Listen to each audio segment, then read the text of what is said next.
Little Joe?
Jake, Parson. Well, by golly, it's good to see you. I figured you might feel like that. Yeah. Nice to see you, too, Ben. Well, come on in.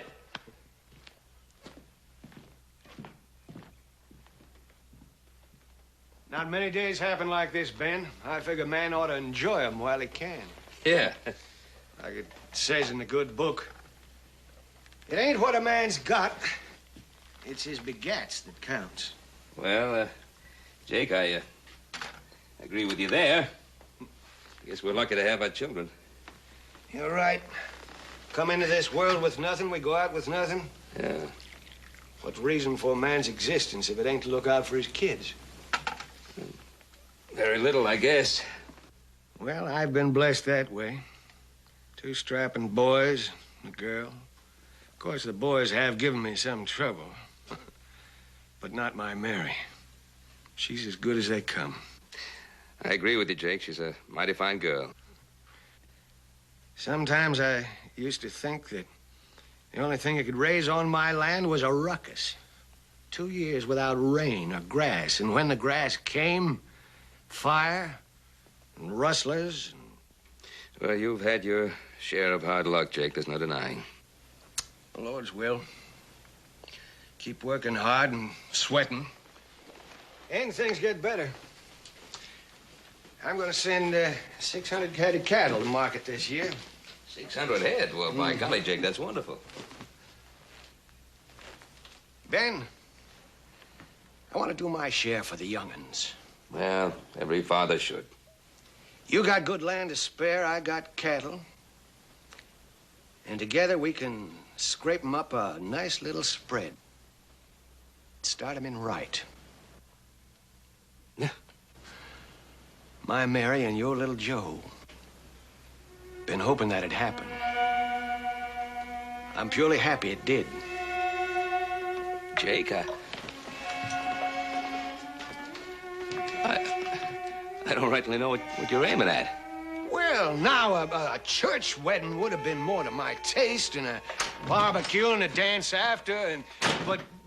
I finally tracked that sorrel down, Fun. How you doing, Mr. Parsons? Well, little Joe, how's Mary? Mary? Joe, sit down. It was bad enough for Mary to elope, but the least you could do would be to bring her back afterwards so we could help celebrate. Hey, Mary eloped, huh? Who with? Oh, now, little Joe, I know about you young'uns. I couldn't be happier. Jake believes that you eloped with his daughter Mary. Me? Oh, heck no, sir. I didn't elope with anybody. Now, little Joe, there's no need to lie about it. Well, I'm not lying. I haven't even seen her. Mary told me and the boys that you're going to take her on a picnic yesterday. Me? Yes, you. She drove out in a buggy to meet you a little after noon. And she ain't been back since. Now, if you didn't elope, suppose you tell me where she was all last night and where she is now. Well, I don't know. I told you I haven't seen her. Where was he last night? My son is old enough to answer for himself. Well, you know where I was. I was out looking for that sorrel. Got late, so I camped in Buckhorn Flats. It's your answer, Jake. Where is she? Now, look, all I can tell you is the truth. I didn't see her. If she went on a picnic with someone, it wasn't me. Jake. She said she was going with you? Well, you must have heard her wrong. She says you've been courting her for 2 months. You deny that? I have to because it isn't true. You calling my Mary a liar? No, sir. I'm saying there must be some mistake. Appears to me there is some kind of mistake. Some bad mistake. Appears to me, too, there's going to be a wedding when my Mary comes home and tells me the truth about all this. Jake, I know you're upset, but my son doesn't lie. Neither does my Mary.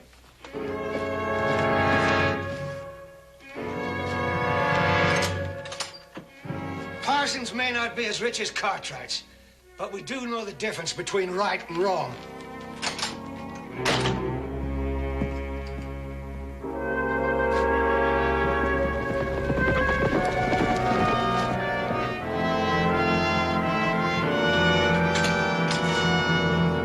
We found Mary, Pa. She's dead. The buggy was near Indian Leap. Her body was at the bottom of the cliff.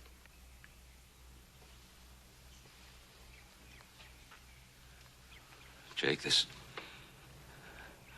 is terrible. Is there anything we could do? You Cartwrights have done enough. I want to see my daughter.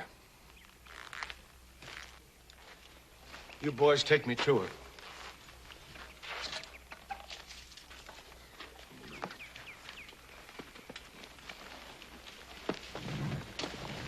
We'll be back.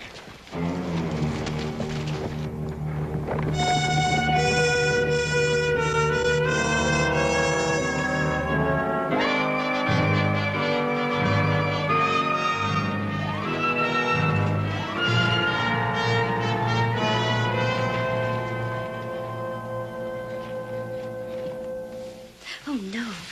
Someone might come in. Let them. We're engaged, aren't we? I want the whole world to see and know how lucky I am. Dolly, do you think the governor will be at the reception? I don't know. That's the 10th time you've asked me that. Does it really matter that much? Well, of course it does. I want to meet him. Contacts like that are very important in the legal profession. Jerome, can't you ever forget business? Sweetheart, I didn't have the start that your father did. If I want to be worthy of you, I've got to make every moment count.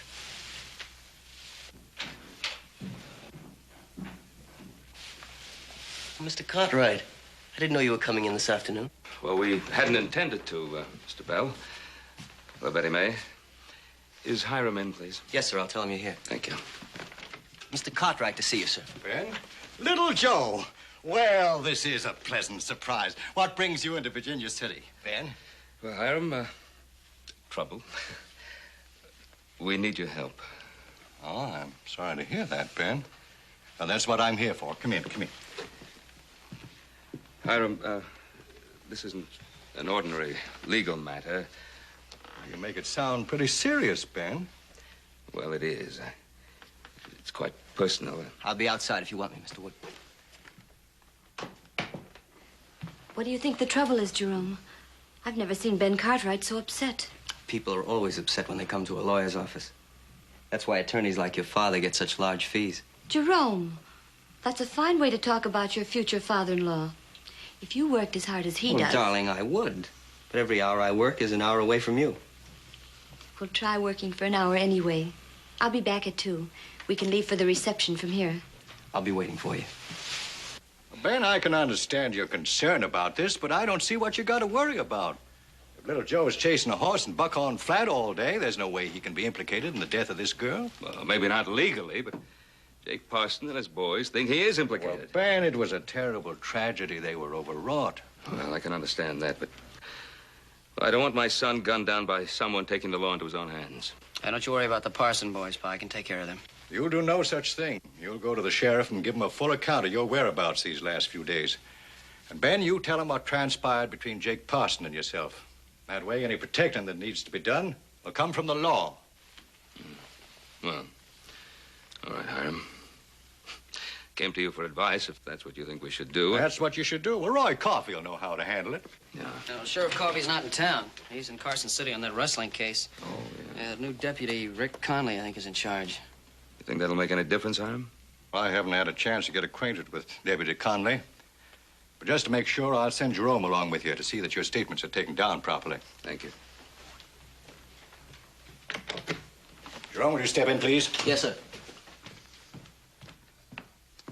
Jerome, I want you to go to the sheriff's office with Ben and little Joe. They're going to make a statement. And I want you to protect their interest and see that it's recorded correctly. Do you want that taken care of immediately, sir? You know, Betty May and I do at the reception. Well, that'll have to wait. Of course. Is this Ponderosa business? Well, not exactly. Little Joe's going to make a statement as to his whereabouts at the time of Mary Parsons' death. Mary Parson? I hadn't heard. Her body was found at the bottom of Indian Leap. In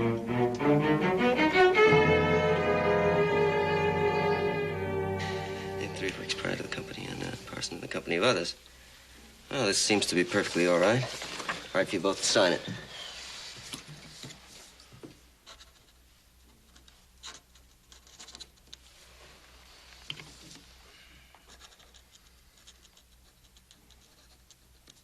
I'll just witness it.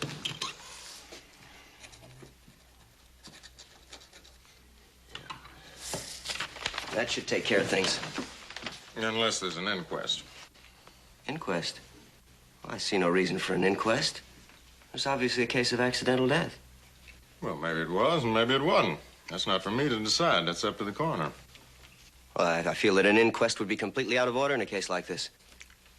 Well, mister, I don't care what you feel. I'm running this office until Sheriff Coffey gets back, and I'm not about to decide anything until Doc Martin tells me whether it looks to him like this girl was hit, choked, shot, or whatever before she took that fall.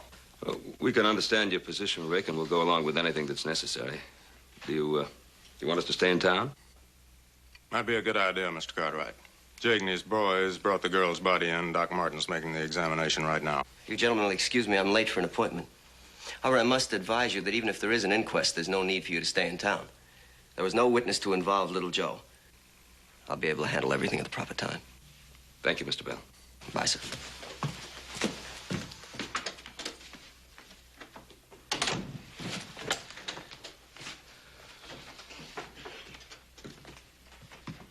He's right, Mr. Cartwright. I can't keep you in town unless you want to stay. Well, we'll stay in town until after the doctor's made his examination. We'll be in his office if you need us. All right, sir.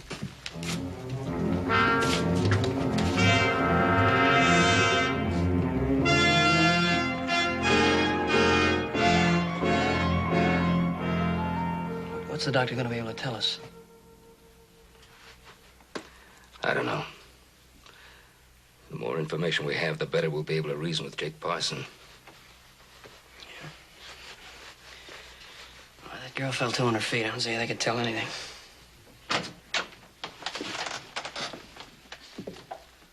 Doctor, were you able to reach any conclusion?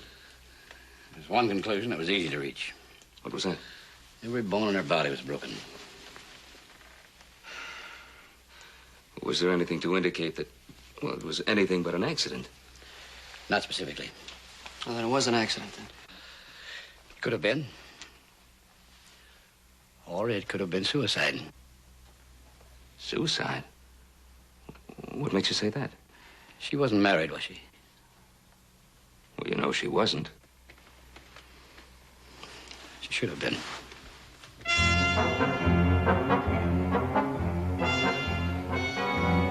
A son. No, Pa.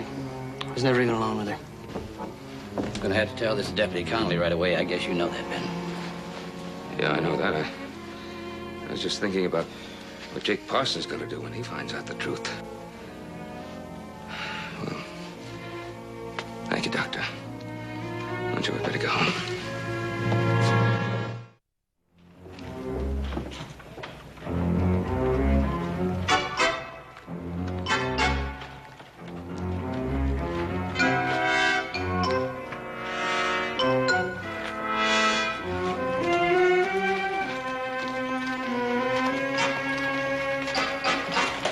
Hi, Ben.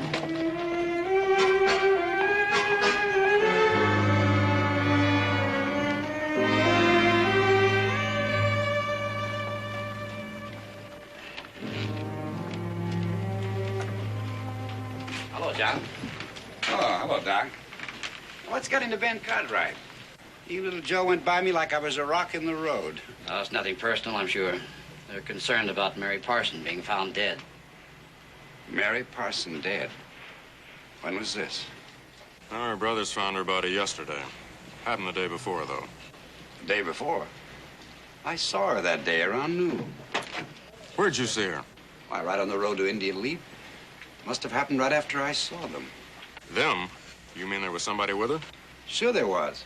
She was with little Joe Cartwright. I even waved to them when they went by. You sure you saw her with little Joe Cartwright? Don't you think I know little Joe when I see him? Well, you'd better be sure, because you're going to have to tell that to Ben Cartwright. Tell Ben Cartwright why. Because as soon as you've signed a statement to that effect and everything's legal, you're going with me out to the Ponderosa to arrest little Joe for murder. Doc, you better witness this. All right. Mr. Hardner?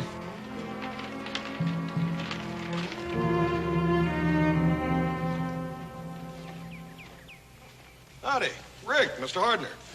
Howdy, Hoss. Howdy, Hoss. Your pa home? Yeah, he's inside. Come on in.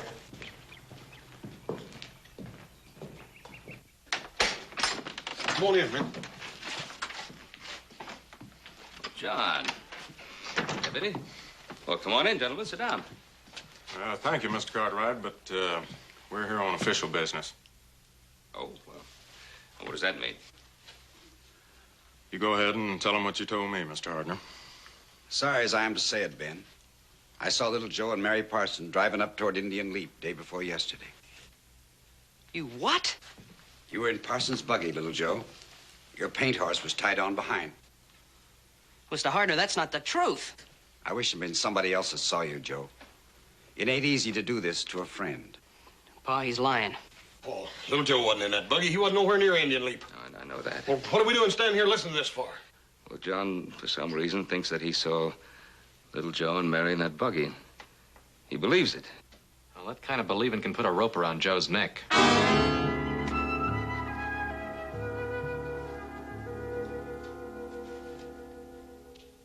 And you still say that you weren't there. Of course, I say it. I wasn't within 20 miles of that place.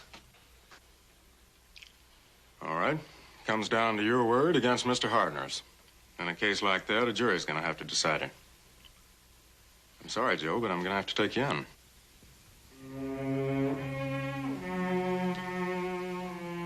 Get your horses ready. We're going to town.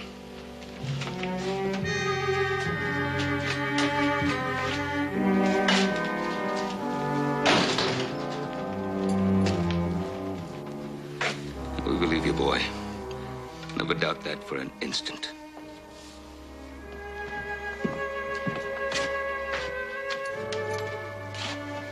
I'll take that, Joe.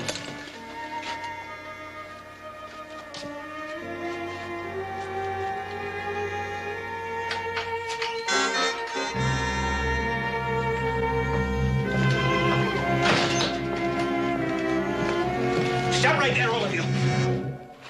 You don't have to do this. Little Joe's under arrest. We're on our way to town. Get out of the way, Cartwright. I come out here to get one, but I'll take two if I have to. Little Joe's not wearing a gun. You can't shoot an unarmed man.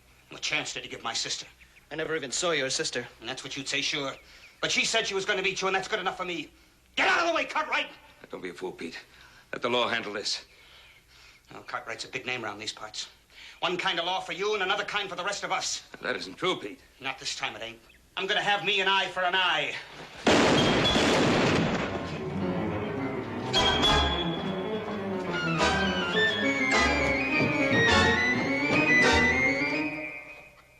You ain't out of the woods yet, Cartwright. Wait till my pa and brother hear about this.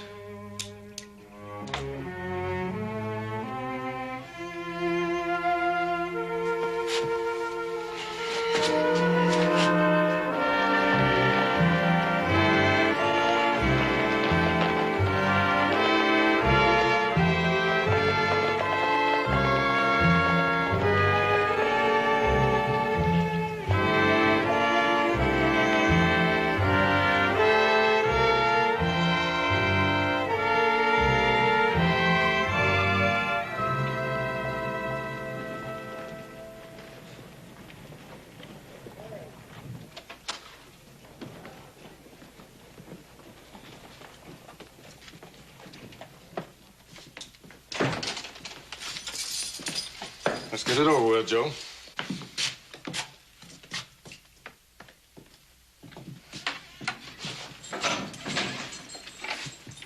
Well, I'll say it again. I wasn't within 20 miles of Indian Leap. Then you got nothing to be afraid of. Now, haven't I?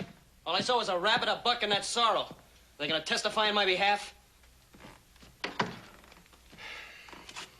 Well, I guess somebody better tell Jake Parson about Pete.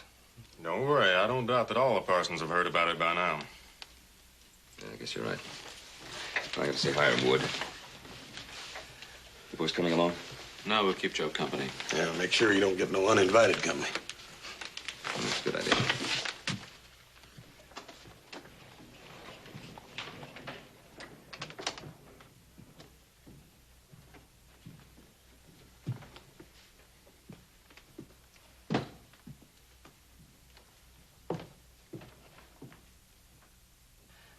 I didn't want to hurt Pete, but I just couldn't let him kill somebody in cold blood, could I? I had to shoot. Of course you did, Ben. Of course you did. But right now, the Parsons are the least of your worries. Well, let's face it. This has turned out to be a lot more serious than I'd anticipated. With a witness like John Hardner. John have any reason to lie, Ben? Oh, no, not John Hardner. What? Ben, this is a difficult question for me to ask you. Are you sure that little Joe is telling the whole truth? You asked me to doubt my son. No, I'm not asking that. All I'm asking is, do you think there's any chance that little Joe...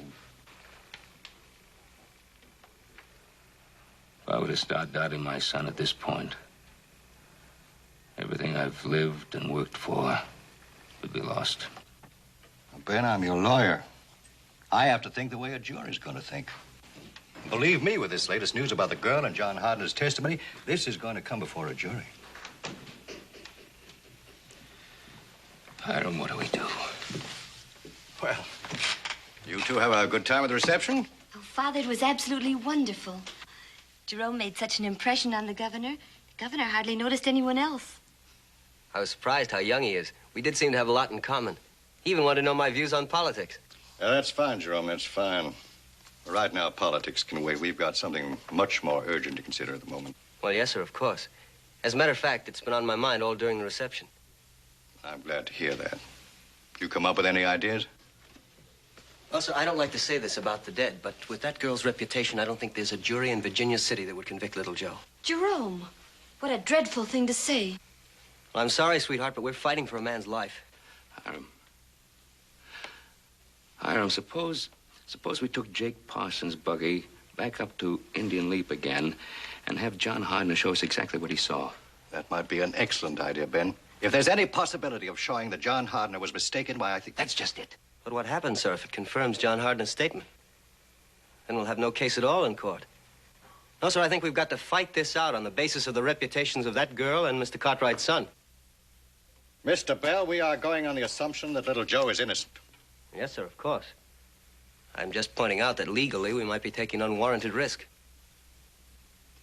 You've got a point there, Ben. There would be some risk involved. It's a risk I'm perfectly willing to take.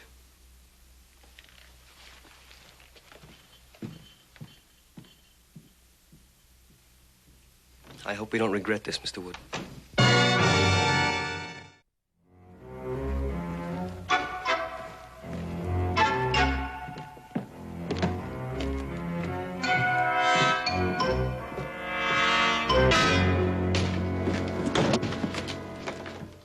I want the man that shot my son.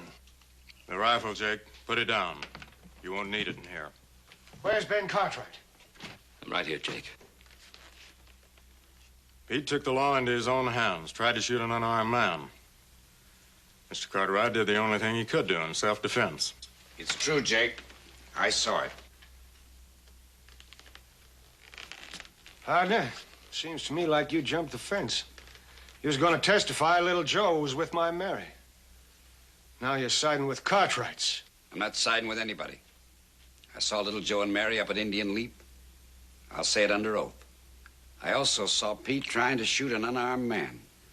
I'll swear to that, too. I had no choice. I'm sorry it happened, Pete. One of mine dead, one shot. And all I hear anybody say is, I'm sorry. There's one thing we can do, Jake. We can take your buggy up to Indian Leap again in the morning. Why? So John Hardner can show us where he was when the buggy passed him. We can all get a good look at what he saw. Hardner says he's seen little Joe. You want him to change his mind? My son's life is at stake.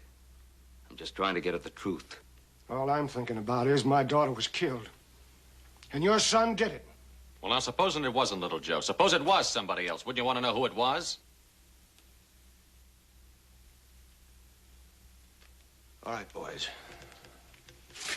We'll give him that chance. But if we find what I think we will, there won't be no need of holding a trial.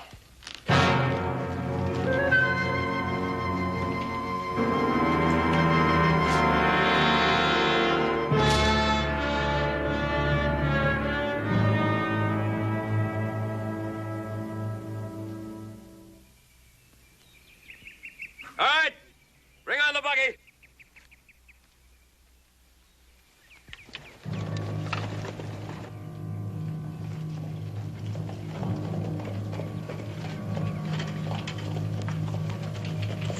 Hold it.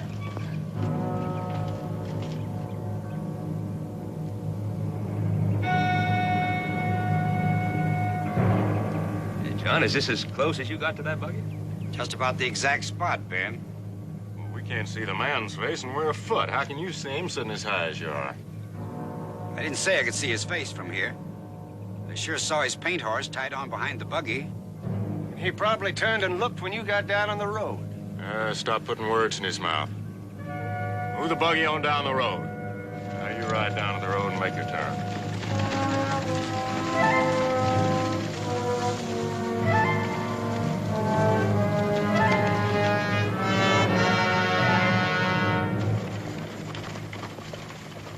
I remember. Now I can tell you how I knew it was little Joe. When the buggy made the curve, the man had his foot on the dash. I could see his leg. What does that prove? When did you see his face? I didn't have to see his face. His leg was enough. He was wearing his gun tied down to his left leg. That's how I knew it was little Joe.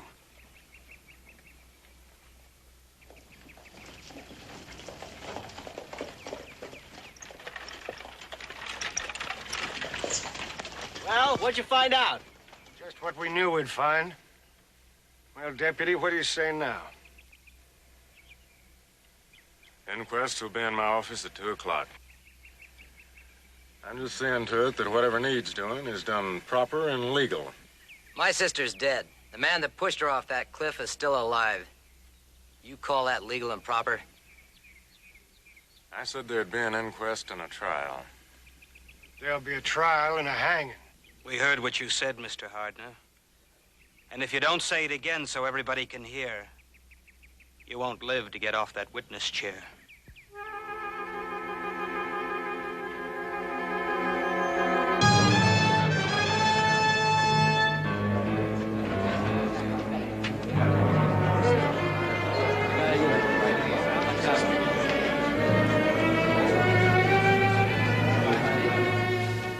you very much, Mr. Hardner.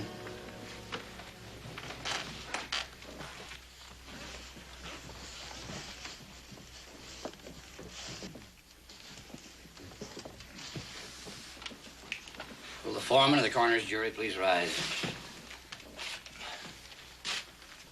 Have you reached a verdict? Yeah, we sure have. State it. Mary Parson was murdered by little Joe Cartwright. Jim, you know better than to say that. All you're to determine is the cause of death. Anything else will be decided by a judge and jury at the proper time. Well, that is the cause of death. Little Joe Cartwright pushed her off of that cliff. If the jury finds that she died by violence, it'll have to be it. Deputy Conley.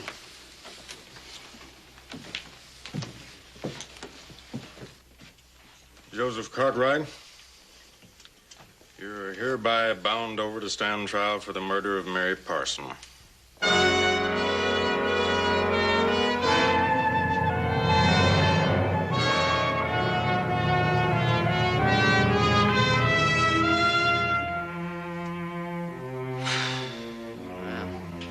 Never thought owning a paint pony and being left-handed could get a fellow in so much trouble. Hiram, the boys and I know that Joseph didn't murder Mary Parson. I don't care what anybody says. He didn't do it. Pa, wait a minute. What? What Joe just said about the pony and being left-handed. No? What about it? Well, now, Hardner didn't say he saw the man's face. He just said he saw a pink pony and a left-handed gun. Yeah, it was enough to hang me. Yeah, but is it? What are you driving at, Adam? Well, why would Mary Parson tell her father that she was going out with little Joe when we know that she wasn't? Yeah. Why would she, Paul? Well, obviously because she didn't want her father to know that she was going out with whoever it was. Yeah, and whoever it was must have a left-handed gun and a paid pony, right? How about that, Hiram? Fine, but how do we prove it? Well, first, let's find this whoever it was. Hoss, you check with the harness makers. Adam, check the livery stables. Right. Hiram, I don't know why we didn't think of this before. Ben, if this works, I'll get Jerome Bell working on it right away.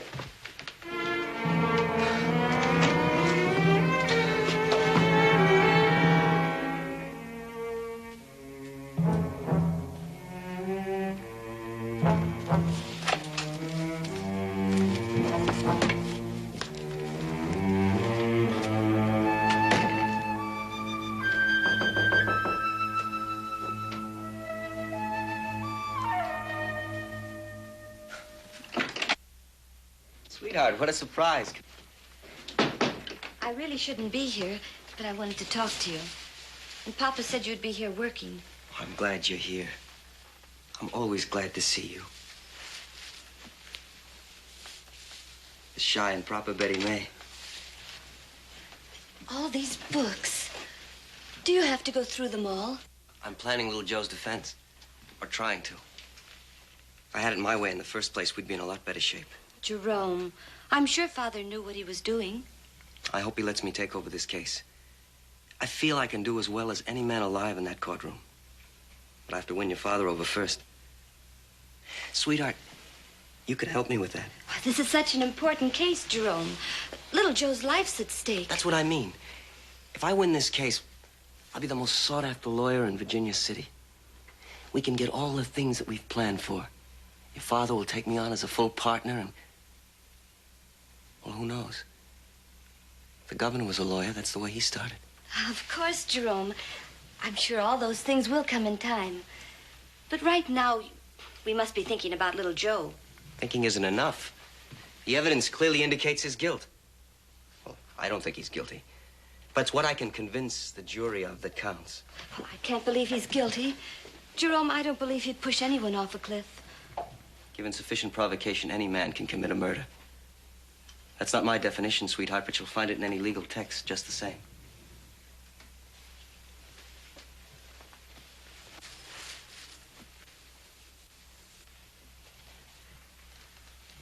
It was such a shuddery feeling sitting in that buggy on Indian Leap. I dreamed about that girl, only she didn't have a face. You know, I always was a little envious of her. She was such a pretty girl. I never paid much attention to her. She was cheap and flashy. Let's not talk about morbid things, darling. Let's talk about us. You will help me with your father. Jerome, must we always talk about my father? Why not? We both want the same things. A big house, beautiful clothes, fine horses.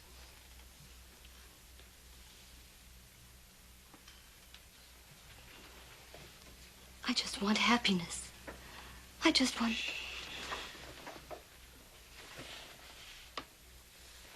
No. I have to say this, Jerome. You want success so badly that sometimes I wonder if you want to marry me just because I'm Hiram Wood's daughter. You silly girl. You know better than that. All I want is you.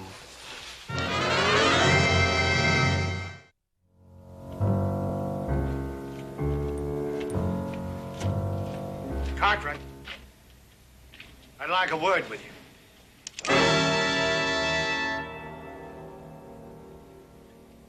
I said I'd like a word with you.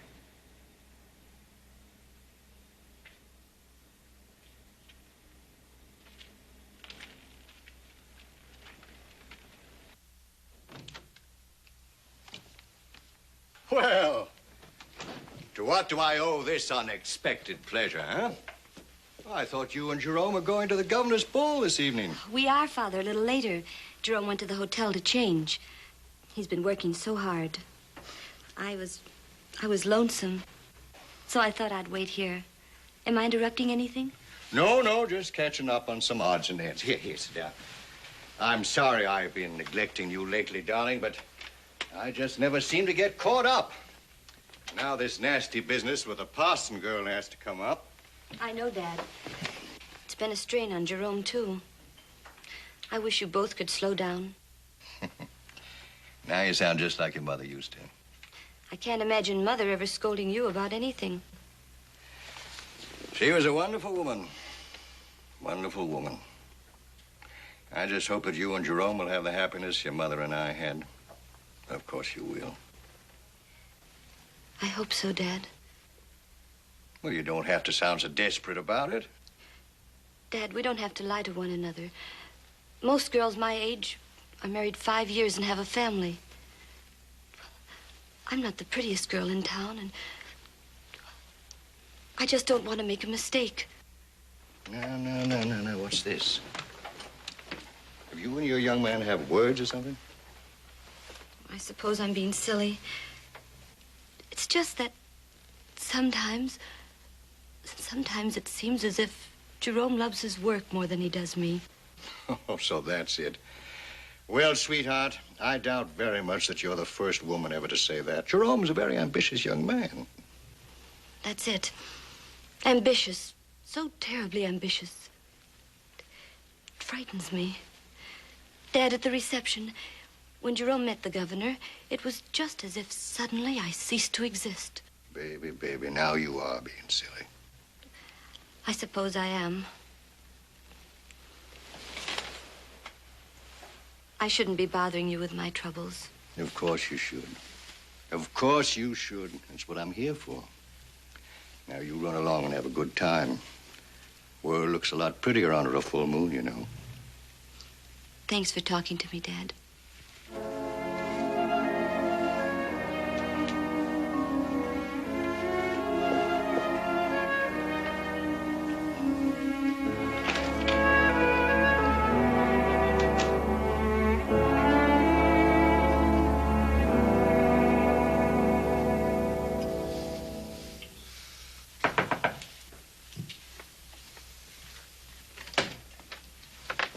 Betty May, what are you doing here?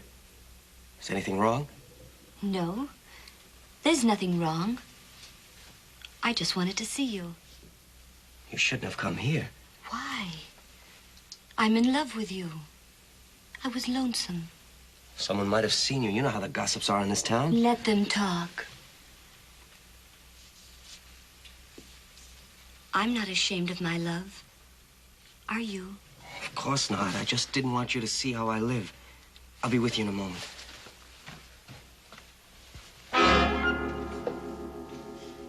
But I want to see where you live. I want to know everything about you. I want to know every thought you have. Come on, sweetheart, let's go.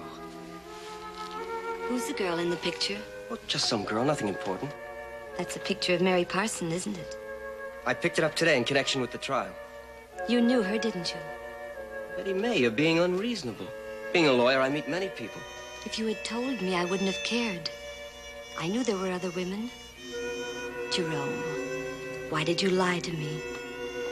There wasn't anything to tell you. There wasn't anything between us. Then why did you lie?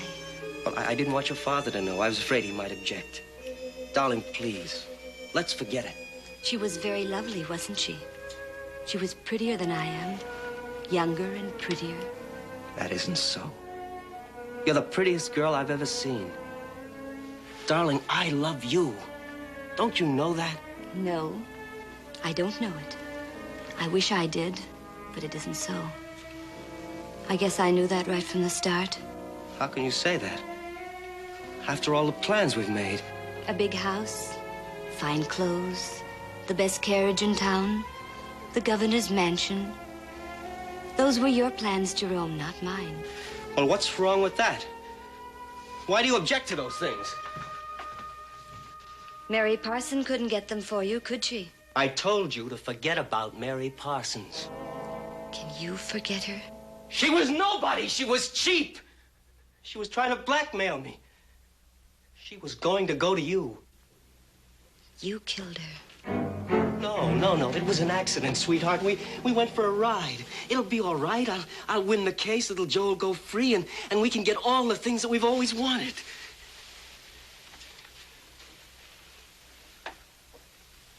What are you going to do?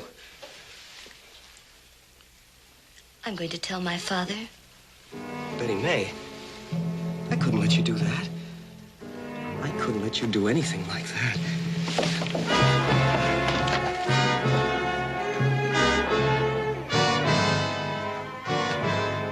Betty May. Betty May.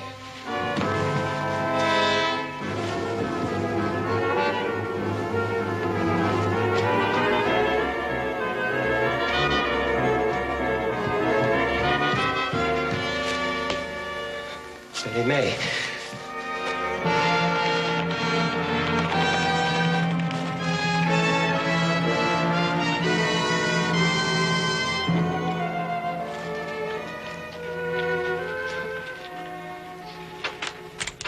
Right there, Cartwright. Don't move.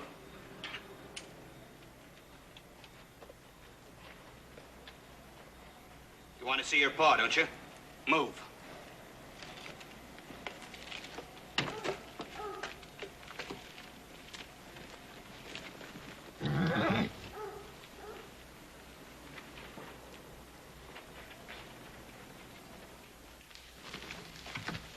What's this all about, Pa? Oh, these stupid people think they can take the law into their own hands. We don't think it, we know it. We're gonna move on that jail, take out your son, and string him up. Little Joe didn't kill your Mary. We got the proof. There's a bill of sale for a paint pony. Let's see. Here's one for a left-handed holster signed by John Solly. Jerome Bell. That's right. Do you believe us now, Jake? I hope this ain't a Cartwright trick. All right. We're gonna pay a visit to Mr. Jerome Bell. All right, boys.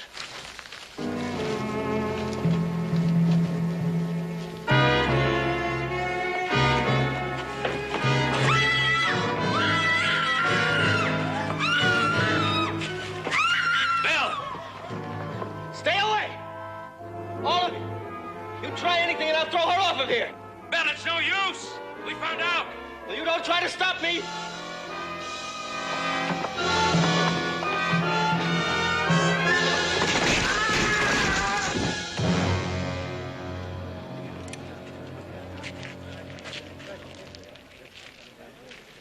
Better go to your daughter.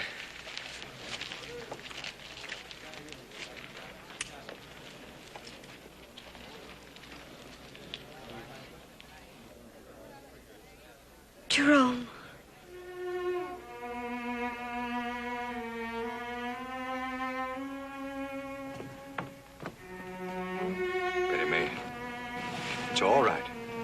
It's all right.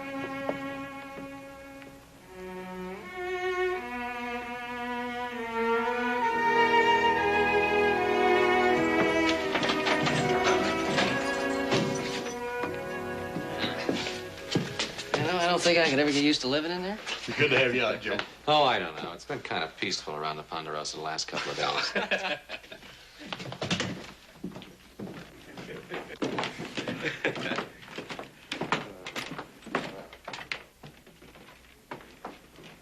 Brother Joe.